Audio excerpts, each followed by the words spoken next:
Good evening. Welcome to OSE Can You See? We're here the first, third, and fifth Wednesday of the month, and we have reruns every Tuesday evening. Parpolity, if I can pronounce it correctly. The more that the task of thinking about how we can collectively manage our lives is delegated to others, the less knowledgeable we become regarding our society, and the weaker our ties of solidarity to our fellow citizens. Tonight's show, we're going to talk about authority figures and their abuses of power, and the shortest term is bullies.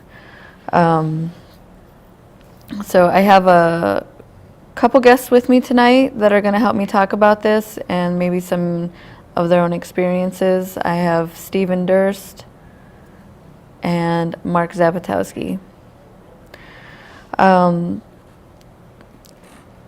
So there are a couple of national news stories going on with police brutality and killing people for no reason except for they don't know how to control themselves. They think that they can get away with this kind of thing, and so they just do it. There are a couple issues on smaller, lower levels, bully types like in schools, not counting the children together. They usually work things out just fine. It's the principals and the supposed support staff, teachers, that pick on students a lot.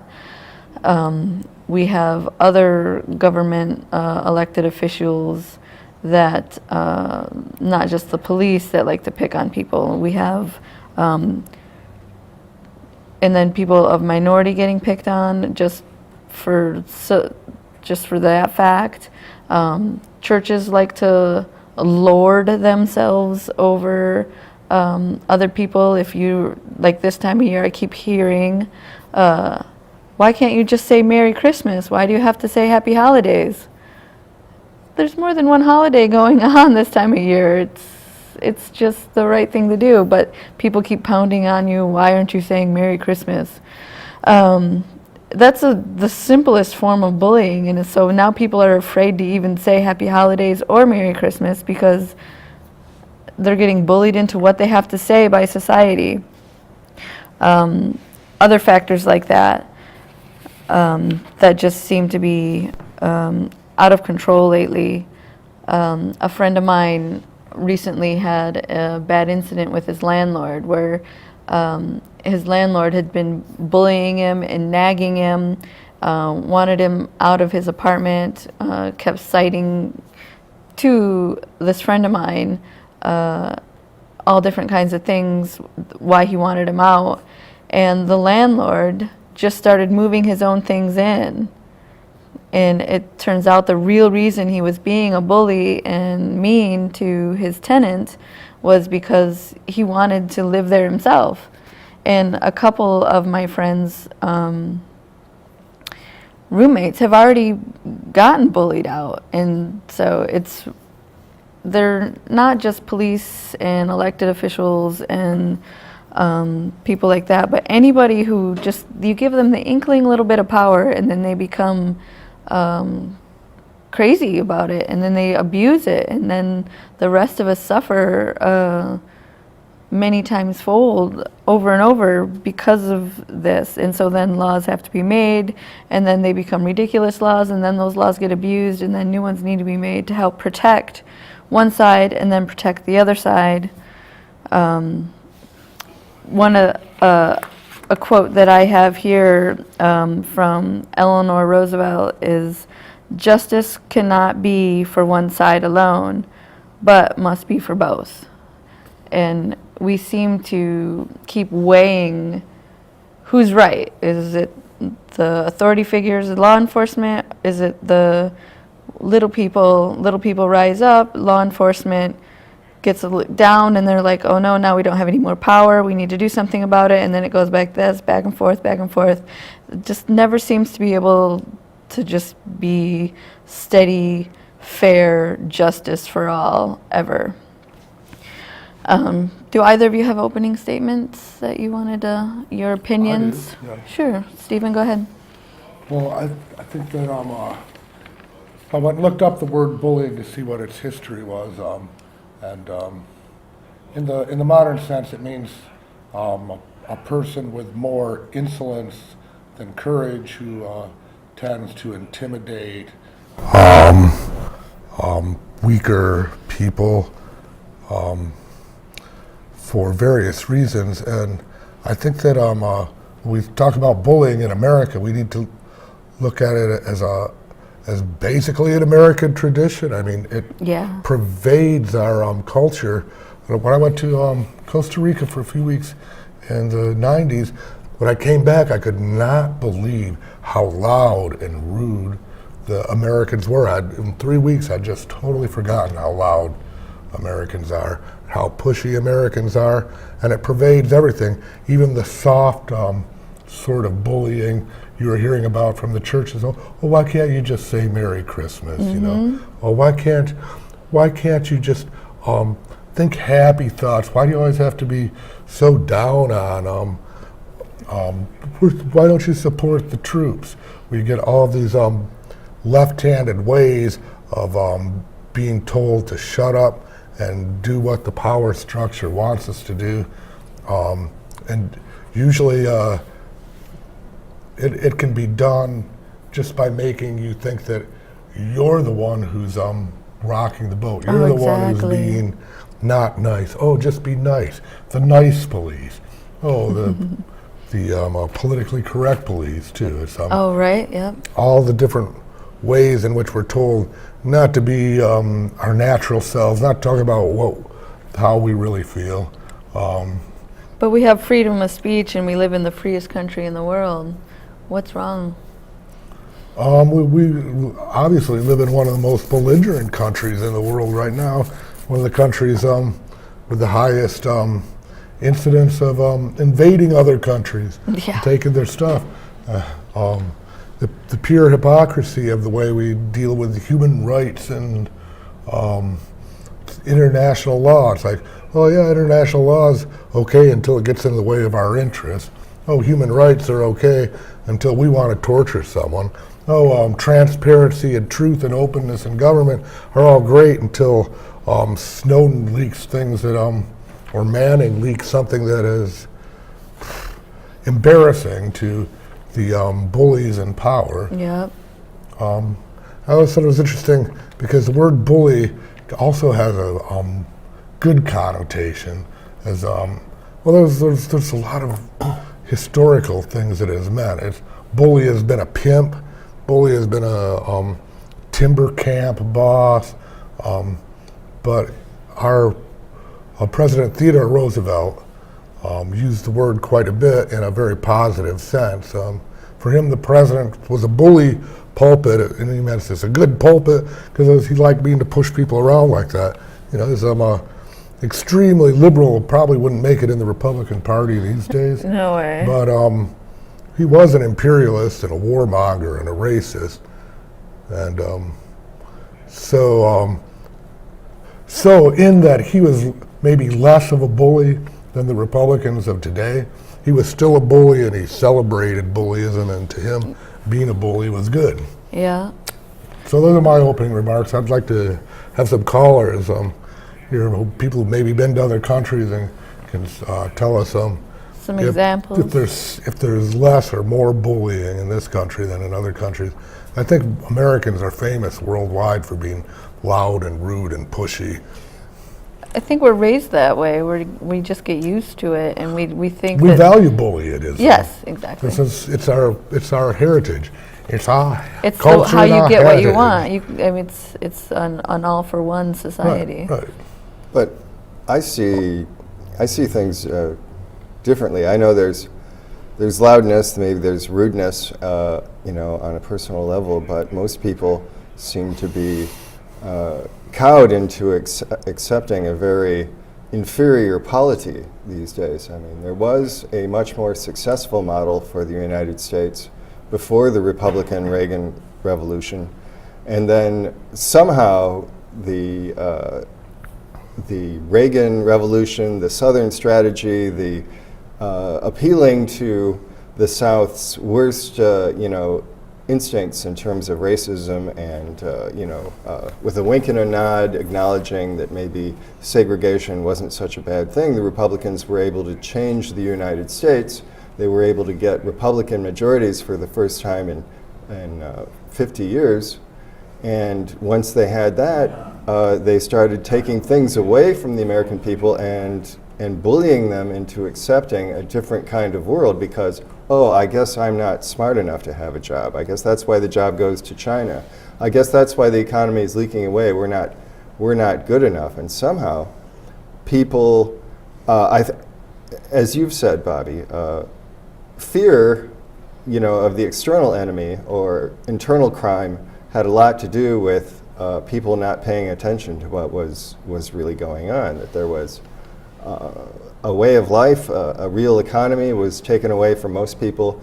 It was given to the wealthy who were already rich and made richer. And most people have been bullied and frightened into not realizing what has been going on all the way up to the point where the U.S. doesn't have the manufacturing economy that it once had by any means. It's mostly leaked away, and I think you'll run into kids in school who teachers will say, well, they won't behave, and I think that in the schools you do have misbehavior and you have teachers who are trying to enforce that somehow, but I think it's kind of a losing situation because I don't think kids see any sense to it because there are no jobs at the end of this long, tedious process. It doesn't seem to have a reward in it. There's no, societies come apart in so many ways. It's a kind of, I think that's the bullying to me, is that people have lost control of their society and their polity, and they've been alienated from it and made to think that government is a bad thing and I hate the government, and that just feeds into this separating people more and more from the power to have any influence on it. Well, people who are bullied tend to become bullies. Children who are bullied tend to become bullies when they grow up. Because they see that as the winner. Yeah, the winner is the bully is the winner. You get on the side with the bullies. All the Fox News mentality, all those people who are themselves victims and yet think of themselves as winners because they're on the winning side. It's a mass mentality, a mob mentality, where the mob, who are themselves the victims of the deception, ally themselves with their oppressors, the bullies themselves, to silence anyone who would tell them that they themselves are victims. And let's look at those public school systems again.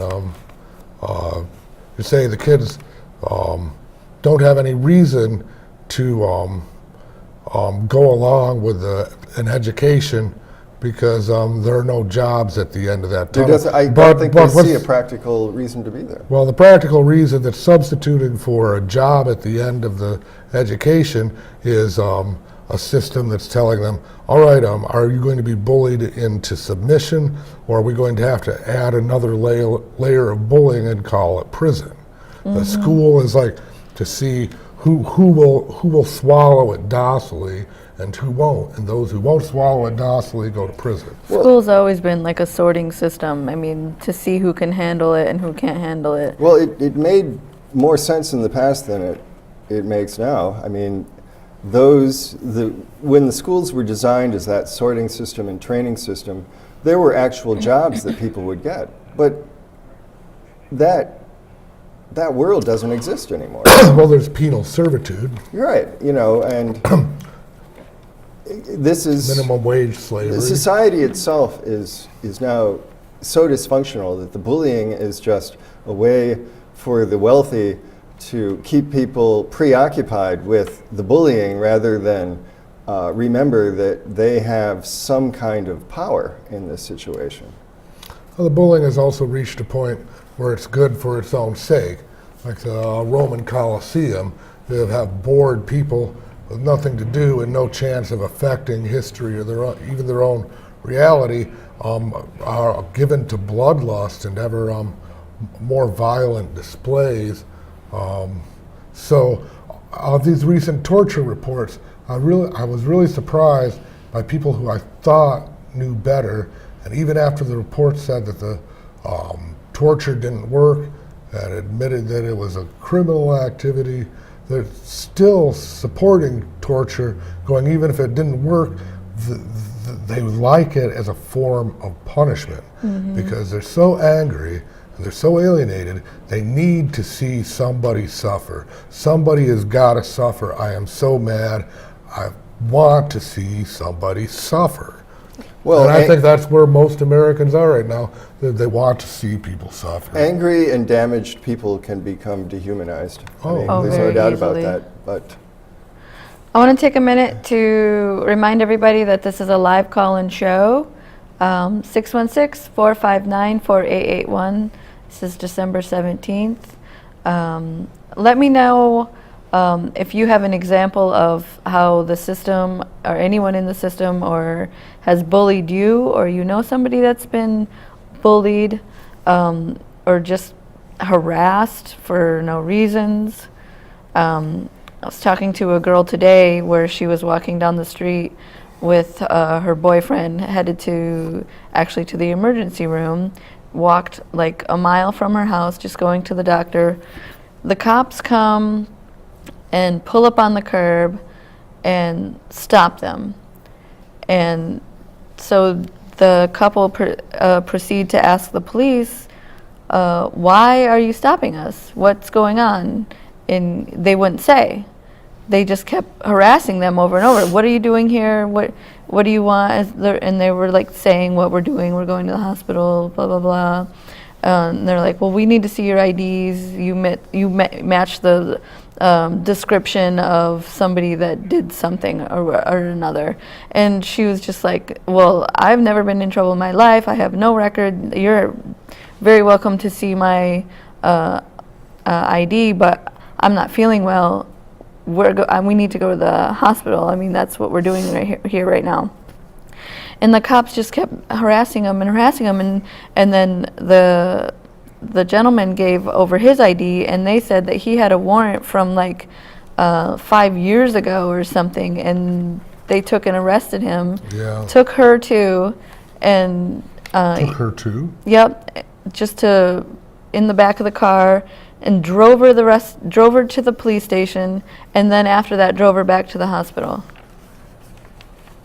Well, all they did, and then here's what they said. Sometimes incidents result from this kind of thing. The and then cops- people get arrested for the incident that results from their frustration dealing with this kind of stuff. And the cops pulling up on the curb like that, they said, they finally said, well, we came after you because you were jaywalking.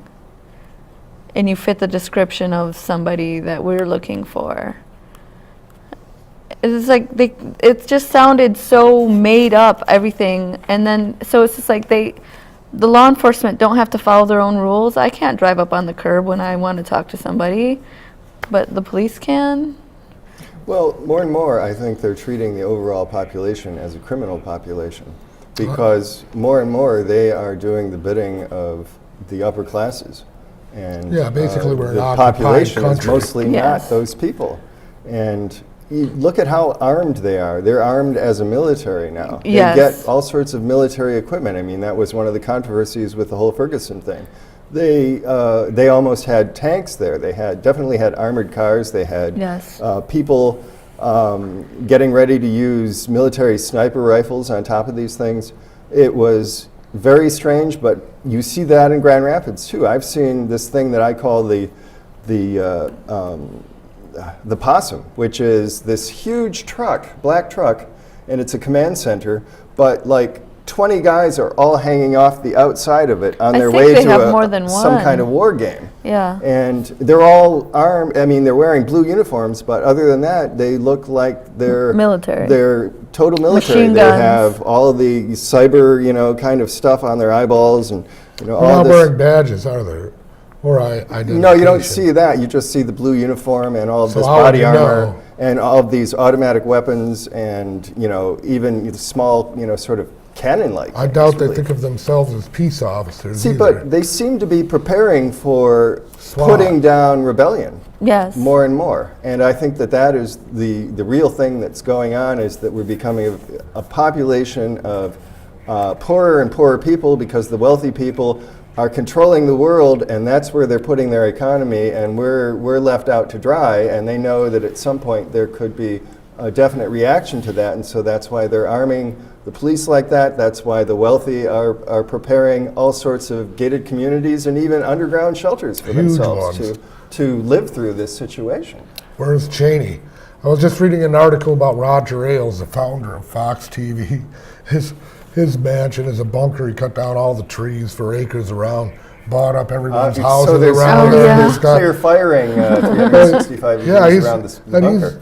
he's paranoid. He's afraid of being assaulted by roving bands of liberals, I was just going to say something like that. masses. He's He's just- afraid of the liberals. Well, you Well, know, that is a person who could definitely have a guilty conscience. yeah, I would say Reading he's all got a guilty conscience.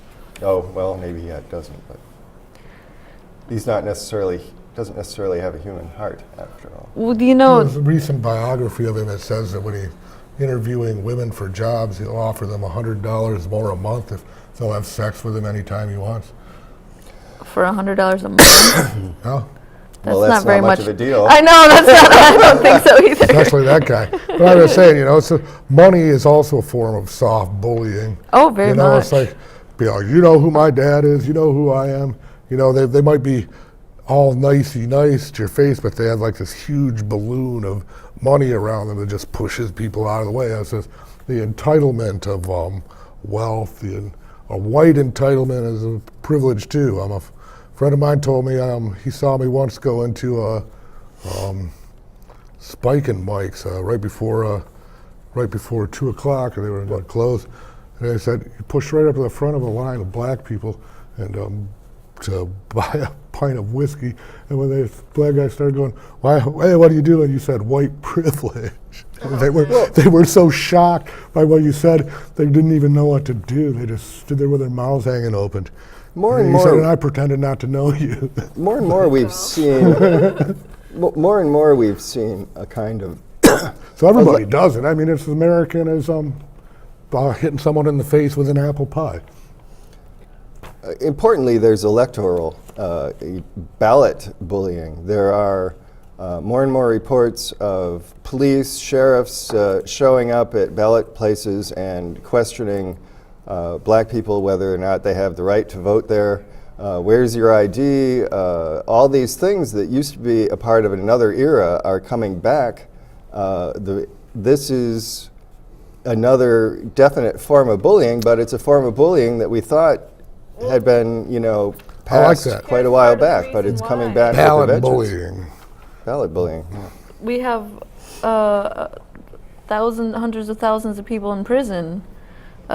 Here's a statistic from October 2013. The incarceration rate of the United States was the highest in the world at 716 per 100,000. And we have 25% of all the prisoners in the world, That's according to your information. That's 5% of the world's population. That's our population in the U.S. is 5%. But we have It houses 25% of all the world's prisoners. prisoners. Well, Correct. that's So just people- the why thing. aren't Those they are afra- people who used to have jobs, and they don't have jobs anymore. They end up in prison. They end up in these underground economies. They get arrested. They go to prison, and then some rich people make money off of them and privatize prisons. Or, that becomes. I mean, there are many. That's a way of controlling that population. It's also a way of making sure that that population doesn't reproduce as much, and that can be an issue. That they don't necessarily want more people at this point. They want dumber people reproducing, so they put all the smart ones in prison. Well, better cannon fodder, maybe. Well, they put the smart ones in prison so that they can employ them for 20 cents an hour as some multi-level telephone marketer. I happen to know that here in Michigan, the the governor says that he will sign, but he's a little bit reluctant to sign a bill that has come through the state legislature. The Republicans have pushed through a bill that will, where if there's suspicion of drug use, they can trust people who have any kind of assistance from the government, any kind of welfare or They can do that already, I thought. I guess I didn't know they could, but for some reason this is news here in Michigan now. So It probably makes it easier for them to do that. You might also mention, and that's a form of bullying, and a lot of these people will end up in seeking some kind of solace in this crappy society that we've ended up with, perhaps through drugs. And besides that, it's the underground economy. People are subsisting one way or another, and that's one way that it happens. Well, and it's okay. And then they get arrested. It's okay for these people to take these horrible pharmaceutical drugs to help them cope, but the more natural marijuana drug, they're in trouble for. And a lot of our people in prisons are because of those. You can be wealthy or upper middle class in the United States and use your drugs to your heart's content, and you're not going to be harassed. No. And somehow, if you're in the underclass, which is most of the people now, really, more and more, you're more and more in danger of falling into that prison situation. For sure. That seems to be more of our future than any bright future at this point, unfortunately. So the purpose of bullying is to keep people scared. Yep. The purpose of bullying is to steal people's lunch money. The purpose of bullying is to make the bully feel like a big man, right? They want us to be afraid so they can take away all of our freedoms. They want us to be afraid so they can continue to do the things that they've been doing that's been making them so much money and allowing them to have more and more control, not only over this country and these people, but all of the world and all of the world's people and resources. Right. They want us to glory in the international bullying that goes on. Yeah, we're supposed to. It's like, you're hopeless at home. You're not at home. You're oppressed. But as part of this big thing called America, you're oppressing people over there. So you should feel good about that because your team's winning, even if you're not. That's you're a nobody, but you're a nobody. Your country's military is a somebody. But if your son dies in Iraq or Afghanistan, that makes you somebody. Yeah. A patriot. Of course, if they survive in Iraq or Afghanistan, come home, you're nobody again. Right. You go back to being nobody. You have some clips. I was wondering. Oh, that's right. Some of those things.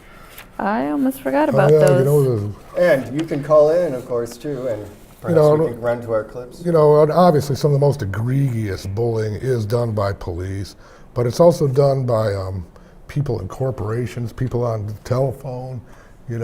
Banks are terrible bullies.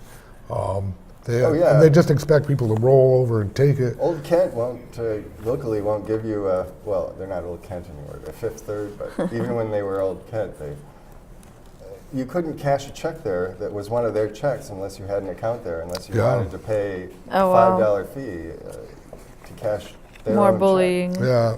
So the first roll-in is from Jon Stewart's The Daily Show. This is about, it starts out with the Eric Garner incident and talks about bullying of law enforcement in general. Are you sure everyone knows about the Eric Garner incident? Ooh. Well, we'll talk about it when we come back. My guest tonight, one Angelina Jolie, director of the new film, It's Great, Unbroken. But first, I want to apologize for yesterday. I began the show somewhat overwrought because no one involved in the death of Eric Garner was indicted. And I want to apologize because I was wrong. The person who did the videography of this, Yes. that person was indicted by a grand jury in Staten Island over gun charges. Get it? Someone was indicted. They got the shooter of the video. Let that be a lesson to you kids out there. Photographing crime does not pay.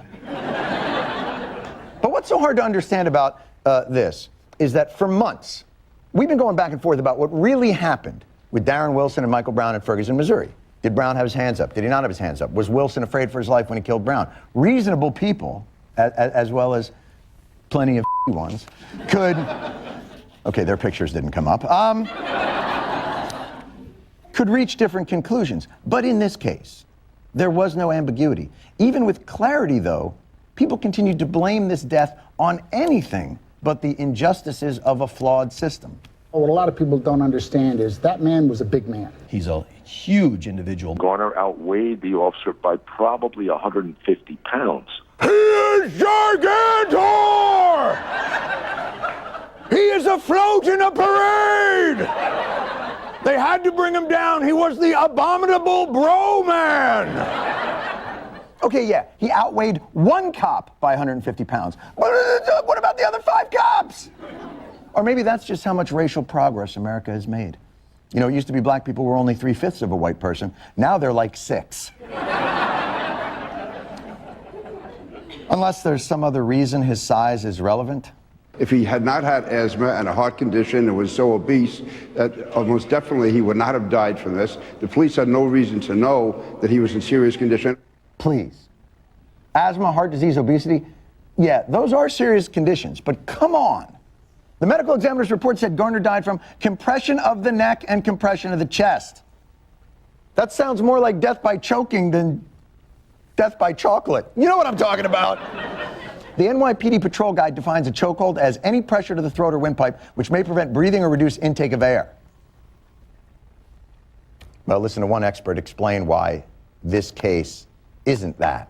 I would not use the term chokehold. As a martial artist student, I wouldn't use that term.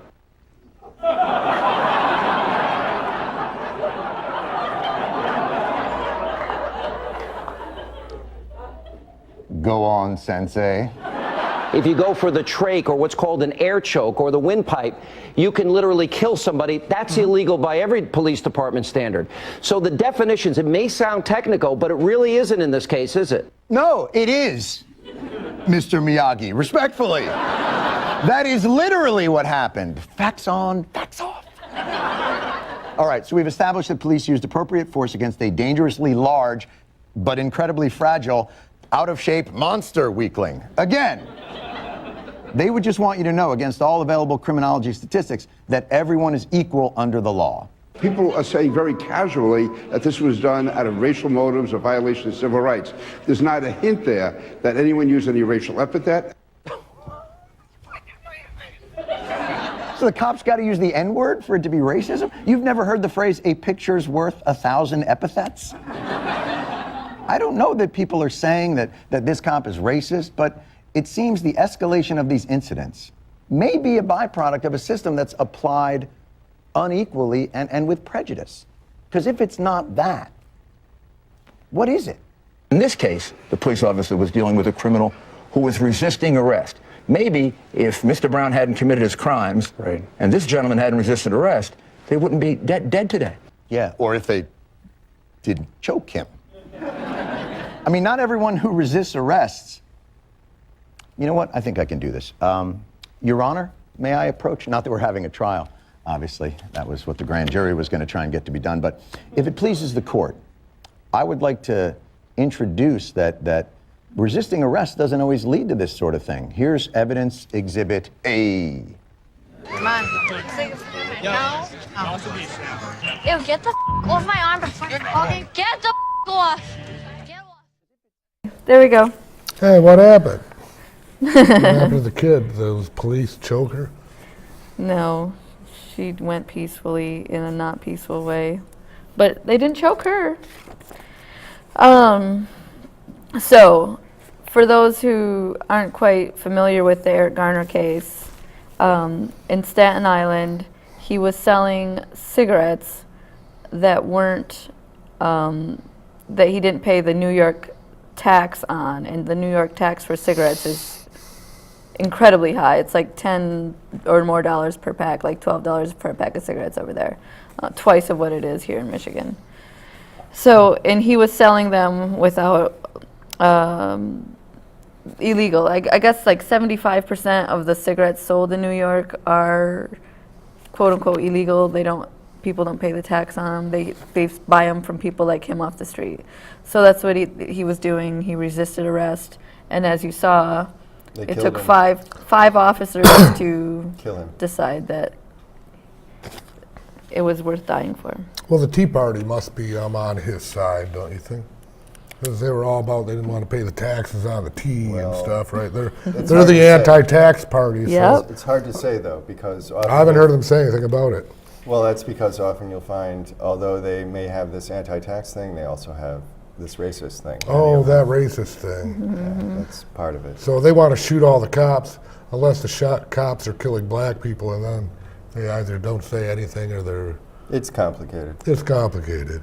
I have this little graphic up there on, if we want to put it, about number of people murdered per 100,000 in the U.S.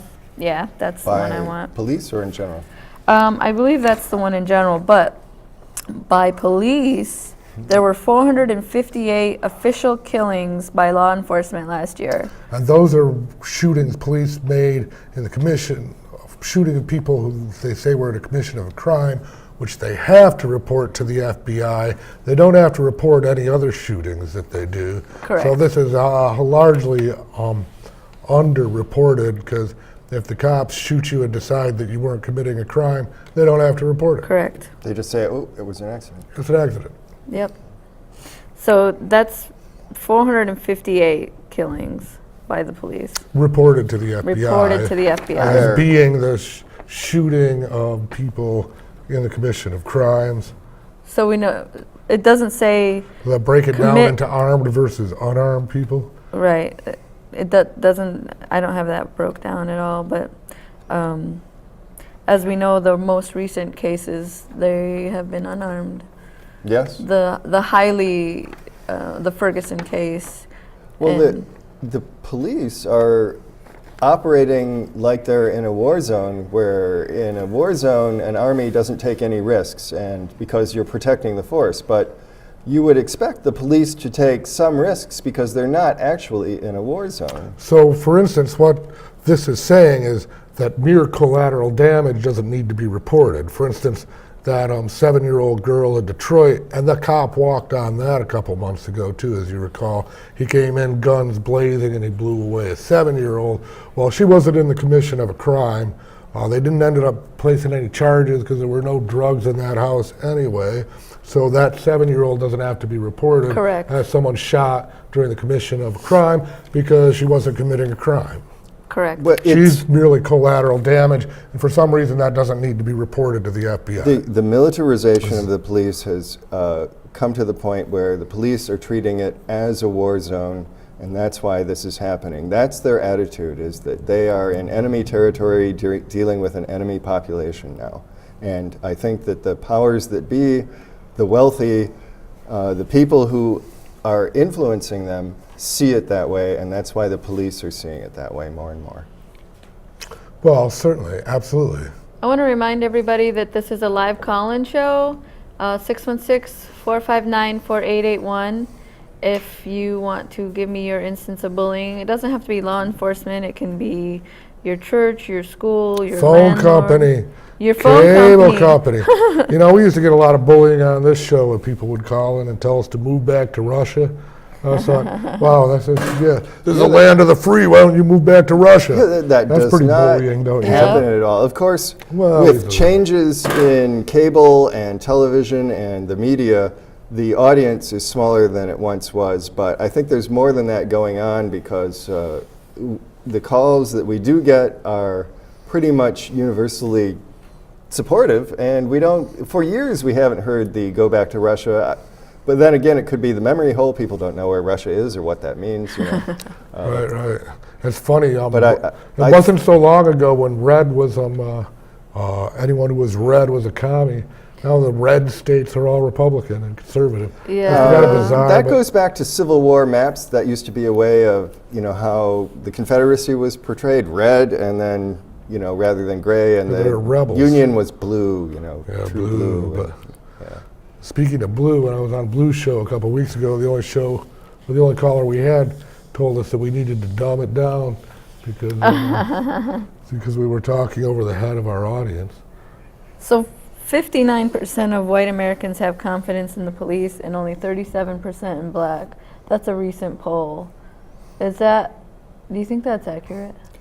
I wouldn't doubt it. I'm surprised that I'm surprised it's that high. I'm surprised it's that low but that just shows you, low with the white population, only 57% support the police or are confident about them? Have confidence in the police. Well, that's because of everything that's happened in the society, the leaking away of the economy. People know that something is hollow and terribly wrong. I mean, what's the first thing you do when you see, like when you're driving in your car and a police officer pulls up behind you? What's the first thing you do? You're like, oh, I have to, what, am I going the speed limit? I'm going to get shot. Right. Am I, They're very aggressive. Do my lights work? I mean, not, oh, I feel safe all of a sudden because there's this guy behind me, protect me. Absolutely. Nobody feels that. No, I mean, I realize the police are necessary, but I don't wake up in the morning and start driving and saying, oh, that's wonderful, there are police here. Exactly. They have become frightening, and they're an alien force now, and they're doing some alien forces bidding these days, as far as it seems to me. And they get paid. But necessary. I don't understand why. Still. Why? But they don't need to be the way they are. Yeah. Why do people take these jobs where they're put in harm's way, and they get paid?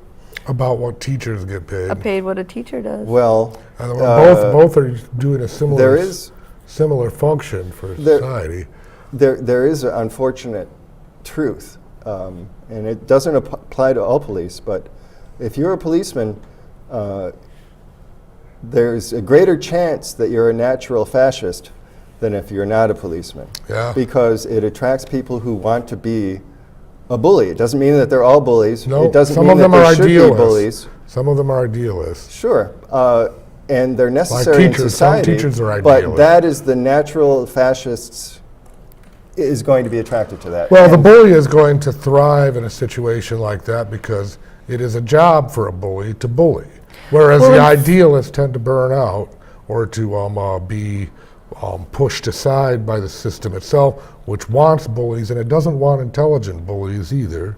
Well, cops are not recruited for their intelligence. They tend to look for someone with about of average intelligence, and now that someone who will follow orders. And now that the power structure has decided that they're going to essentially turn off and strangle off our own economy and the majority of our people, they need these bullies to do their job to keep the people underfoot up until the point where they can alienate people from their constitutional rights and whatever power in the polity that they still have constitutionally. Let's talk about how they don't even have to charge you with a crime to take your property, because they say your property might be, maybe sometime, be involved in a crime. Well, let's that hear car about it. might be involved in a crime sometime, and we think it might be, so we're going to just take that car. That's the zero tolerance. That's called civil forfeiture.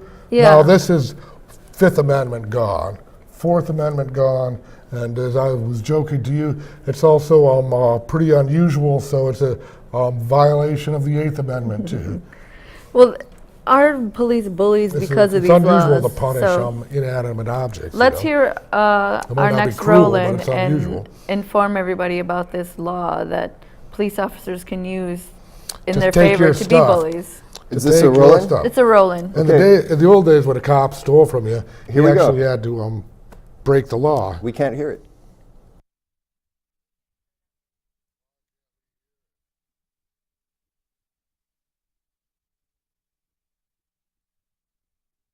Who'd want to cut your penis off? Take a number.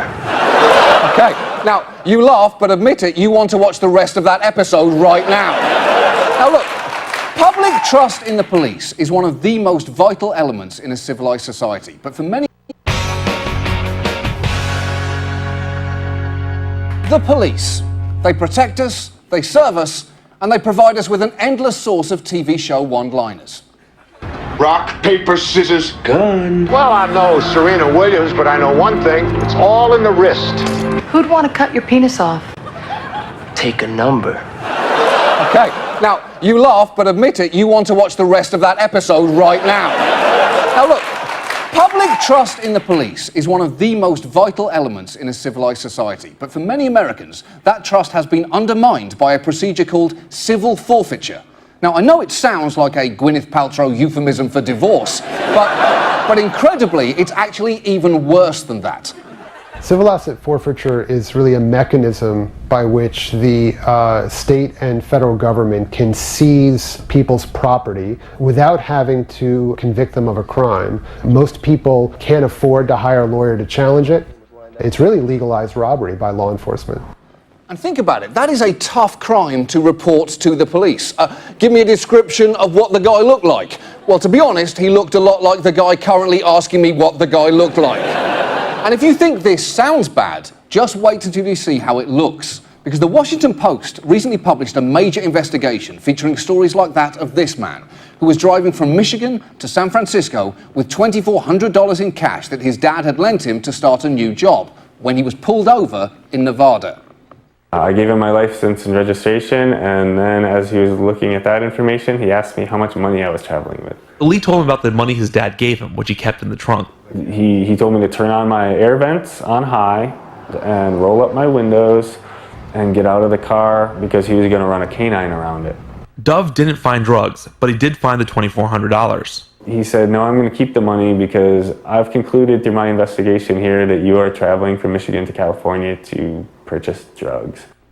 Wow. I mean, there is so much wrong there, including the fact that any policeman who genuinely believes you need to travel from Michigan to California to purchase drugs needs to be introduced to the concept of the University of Wisconsin-Madison.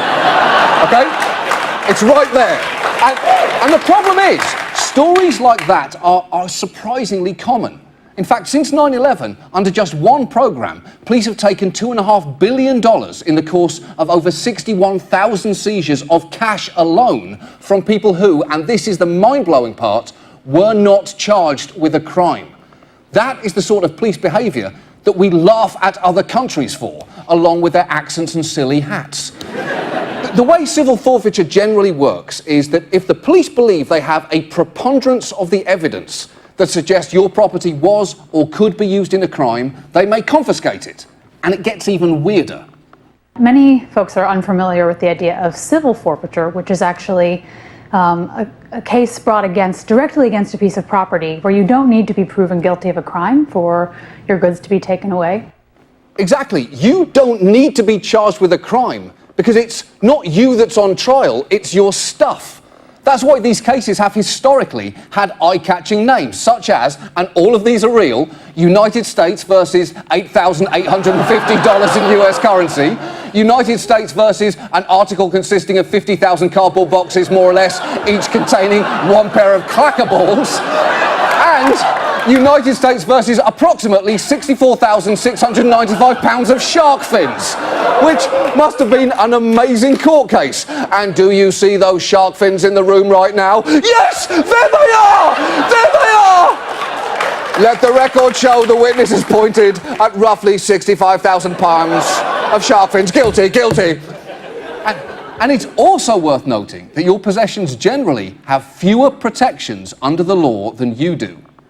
Under civil forfeiture laws, your property is guilty until you prove it innocent. How can that be possible? At this point, I'm surprised objects don't have their own civil rights leader, like Martin Scooter King or Harvey Carton of milk. Now, to be fair, civil forfeiture laws have had...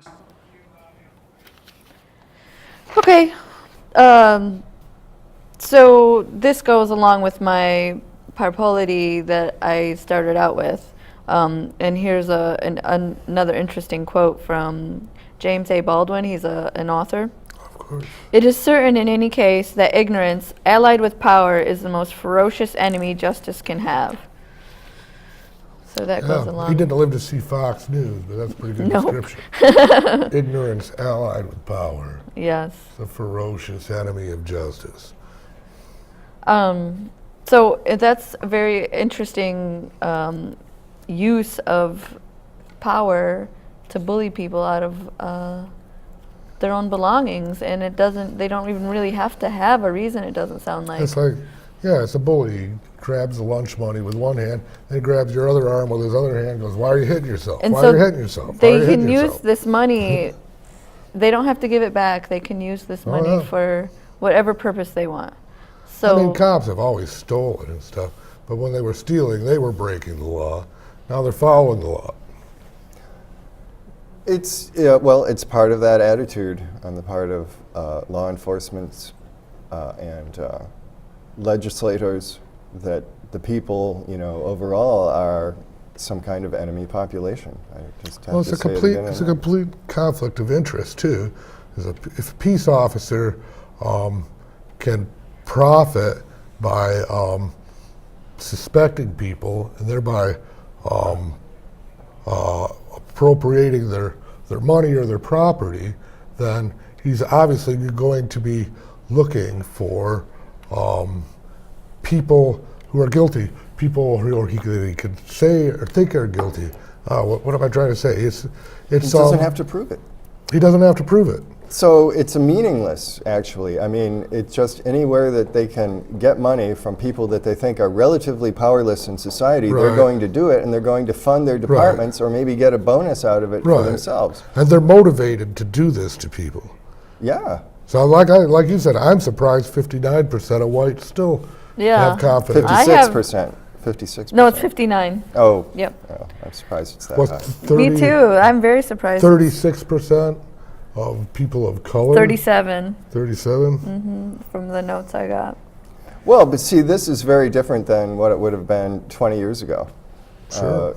You wouldn't have seen that much of the white population taking such a dim attitude toward law enforcement, but society has been falling apart, and most people are on the losing end of this thing. Law enforcement, it's part of that process. People feel it. People obviously, as we're driving around, we feel it. As soon as someone is in back of us, we know that they're immediately thinking that we might be a criminal, not that, good afternoon, citizen, it's none of that. You never get pulled over and hear that. All right. I was talking to a guy, a trucker. He says, I'm pro-police, or I like to be pro-police. And he's like talking about an incident where he asked a policeman for directions someplace, and the cop just looked at him like stony, like, how dare you ask me for directions, Yeah, they're... And finally, the cop relented and did, but you can see that it was... He has the serious cop bullying did not, to do. They're supposed to serve us, not... But he was talking about how when he was a kid, cops were friendly. Cops, you could talk to cops. The cops knew you, and now they do. They treat people as if they were an occupying force, and it's getting worse. There's that time out behind Blues when I was waiting for him to come get home. Some 3 cops came over, and they said, "What are you doing here?" I said, "Well, I'm waiting for my friend," and it was an old cop and 2 young cops. It must have been a training day or something. One of the young cops went for his taser, and the old cop grabbed him by the arm and said, "Hey, let him talk here." It's like this guy was just wanted to jump to tase. We have to wrap it up here a little bit. We have a couple minutes left. So Lois McMaster Buchholz, I have no idea who that is. Anyhow, I believe... Quite a name, though. Yeah. Anyhow, she said, "The dead cannot cry out for justice. It is the duty of the living to do so for them." Oh. So that's what we're here today. Anybody that's ever been in trouble, and not necessarily dead, but I mean, people need to help stick up for these people that are being bullied. They don't have the means, or don't know that they have the means, or that they have the power to stick up for themselves. Oh man, some of the biggest losers I know are also some of the biggest bullies. It's endemic to the culture. I would say we can't seem to get over ourselves. No. I would say as a wrap-up statement that people can't allow these situations to alienate them from a sense of having a right to be empowered within society. They can't, go through their day thinking about how much they hate the government, how much they hate the society, because I think that that's what the powers that be, the wealthy forces in society that have alienated people from a kind of just society or more just society that used to exist, want to have happen. They want you to hate your government. They want you to feel that you are not a legitimate part of this society or polity. We haven't even gotten to bullying in the workplace. No. Bosses bullying workers. How bully even used to be a name for a boss. But you can bet when people are bullied in the workplace, they take it home and they kick the dog and they bully their kids, they bully their spouses, they are mean to their neighbors. And our whole society from the time we came over and started bullying the Indians has just been one big snowball of bullying. It's everywhere, from all of our invasions to our prison it's gotten systems worse, to our schools. It's gotten worse. It's getting worse. We can talk about that stuff on another show. Thank you for watching, everybody. We're here the first, third, and fifth Wednesday of the month. From 8 to 9 p.m.? 8 to 9 p.m. Reruns every Tuesday. 6 to 7 p.m. 6 to 7 p.m. on this channel. Thank you, You all can also very much find us for on watching. YouTube. Look for us there. What about Ustream? They kick us off? Yeah, they kicked us off. What for? We weren't paying them money. They bullied us into paying them hundreds of dollars, and we wouldn't do it. They didn't bully us into it. They bullied us out and beat out.